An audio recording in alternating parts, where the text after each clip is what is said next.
வணக்கம், welcome to ஷாமராஜ் kitchen சமையல். Hi Harish, நீங்கள் கேட்ட கேரட் அல்வா எப்படி செய்யலாம் பார்க்கலாம் வாங்க.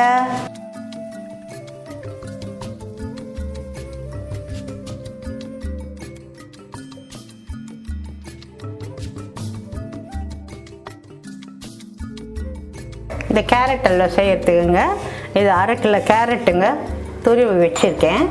இது வந்து இந்த கப்பில் 5 கப்பு வந்ததுங்க. அப்புறம் அதுக்கு 1/4 கிலோ சர்க்கரை, 1/2 கிலோவுக்கு 1/4 கிலோ சர்க்கரை, 1.25 அழகு, அதாவது 1.25 டம்ளருங்க. அப்புறம் 1/2 லிட்டர் பால், காசின பால் 1/2 லிட்டர் வச்சுருக்கேங்க. அப்புறம் நெய் ஒரு 4 ஸ்பூன் நெய். அப்புறம் முந்திரி நமக்கு தேவைக்கு ஏற்ப நம்ம இஷ்டங்க, இவ்வளோ குறைஞ்சது ஒரு 50 கிராமாவது இருக்கணுங்க. இதை வச்சு இந்த கேரட் அல்வா செய்யறதுக்கு முதல்ல ஸ்டவ் ஆன் பண்ணிக்குவாங்க. ஆன் பண்ணிவிட்டு அது மேலே ஒரு பாத்திரம் வச்சுக்கலாங்க. ஒரு 2 செகண்ட்ஸ் வெயிட் பண்ணுவாங்க. இந்த பாத்திரத்தில் ஒரு பாதி நெய், 4 ஸ்பூனில் ஒரு 2 ஸ்பூன் நெய் ஊற்றுறேங்க. இந்த நெய்லங்க இந்த முந்திரி பருப்பு போட்டுடலாங்க. போட்டுட்டு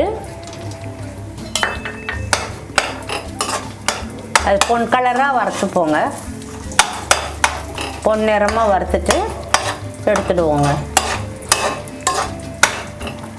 நம்ம எது ஒன்றா போடலாங்க, திராட்சை போடலாம், முந்திரி போடலாம், பாதாம் கூட திருவி போடலாம். நம்ம விருப்பத்துக்கு ஏற்பதாங்க. நான் ஒரு முந்திரி தாங்க போட்டுட்டேன்.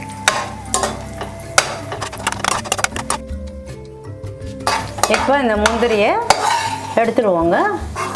பாருங்கள், இந்த நேரம் இந்த சூட்லேயே இன்னும் கொஞ்சம் சவுந்துருங்க. இந்த நெய்லேயேங்க இந்த கேரட்டை, துருவின கேரட்டை அப்படியே போடுவோங்க.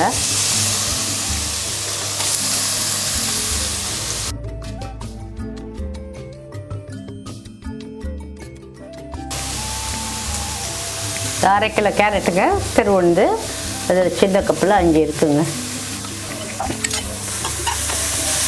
இது நல்லா வதங்கணுங்க. இந்த நெய்லேயே வதங்கும், கலர் மாறுங்க.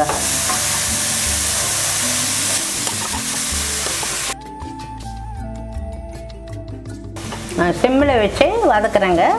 நேரம் மாறுற வரைக்கும். ரொம்ப தீ வேணாங்க, பாதி சிம்மில் வச்சுருக்கேன். அது கலர் நல்லா மாறினோங்க. மாறின உடனே பால் ஊற்றலாம்.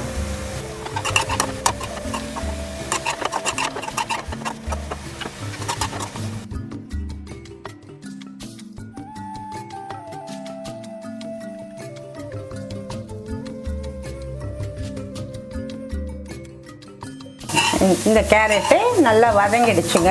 கலரும் மாறிடுச்சு பாருங்கள், நிறம் நல்லா எல்லோ கலராக. இந்த நேரத்தில் இந்த அரை லிட்டர் பால் காய்ச்சி வச்சுருக்கேன் இல்லைங்க, அதை அப்படியே ஊற்றிடுறேங்க.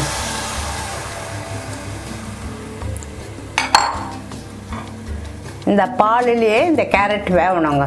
அதுதாங்க நல்ல முக்கால்வாசி நல்லா வெந்த பிறகு தான் சுகர் ஆட் பண்ணணும். ஆனால் தீ சிறுவை வச்சிடணுங்க. ஏன்னா பால் வந்து அடி பிடிக்கும். அதனால் தீயை வந்து சிறுவை வச்சுட்டேன். இதில் வேகணும்.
இப்போ பாருங்கள், பாலெல்லாம் நல்லா வச்சிச்சு. இந்த கேரட்டோடு சேர்ந்து நல்லா வெந்துச்சு. நமக்கு திருப்திக்காக நமக்கு சரியாக இருக்கான்னு பார்க்கறதுக்கு அப்படி எடுத்து பார்த்தீங்கன்னா சாஃப்டாக இருக்கணுங்க. வெந்துடுச்சு இல்லைங்க, கேரட் வேகணுங்க. வெந்தால் தான் சர்க்கரை போட்டால் இன்னும் கொஞ்சம் நல்லா கூடி வருங்க. அதனால் இந்த ஸ்டேஜில் வெந்துடுச்சு. இந்த ஸ்டேஜில் இந்த 1/4 கிலோ 1.25 அழகு தாங்க வச்சுருக்கேன். அந்த சர்க்கரையை போட்டு கிண்டிடும்.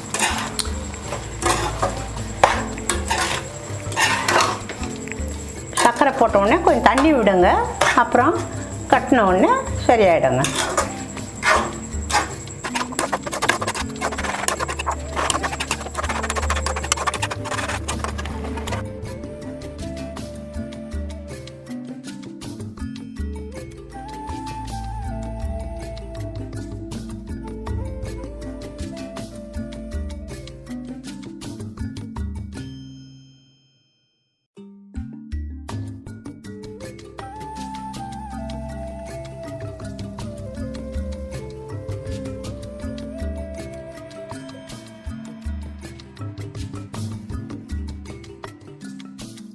இப்போ பாருங்கள், நல்லா சர்க்கரை எல்லாம் கரைஞ்சி ஒத்து போயிடுச்சுங்க.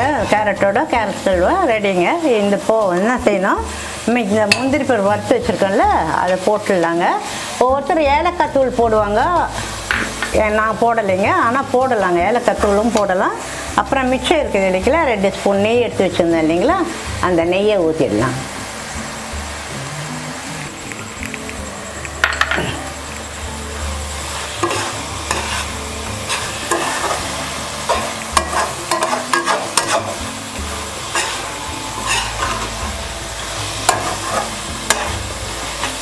ரெண்டு நிமிஷம் அந்த நெய் எல்லாத்துலேயும் கலரணுங்க. கலந்து எல்லா பக்கமும் சேர்ந்து வரணுங்க.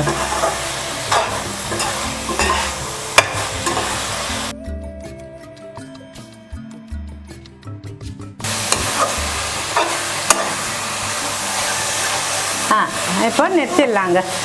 நிறுத்திட்டு ஒரு சாமானுக்கு ட்ரான்ஸ்ஃபர் பண்ணி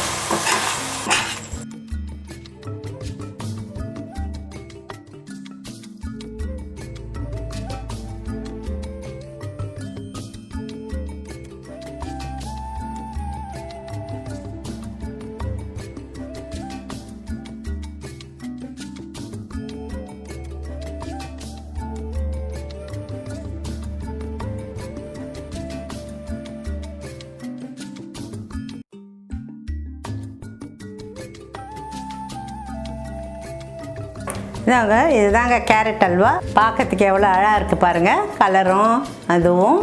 இது சாதாரணமாக ஒரு பூஜைக்கு வீட்டில் பூஜை செய்யும்போது செஞ்சு வச்சு சாமி கும்பிடலாங்க. இது ரொம்ப ஈஸியாக செய்யக்கூடியது தாங்க, ரொம்ப செலவும் அதிகம் இல்லைங்க.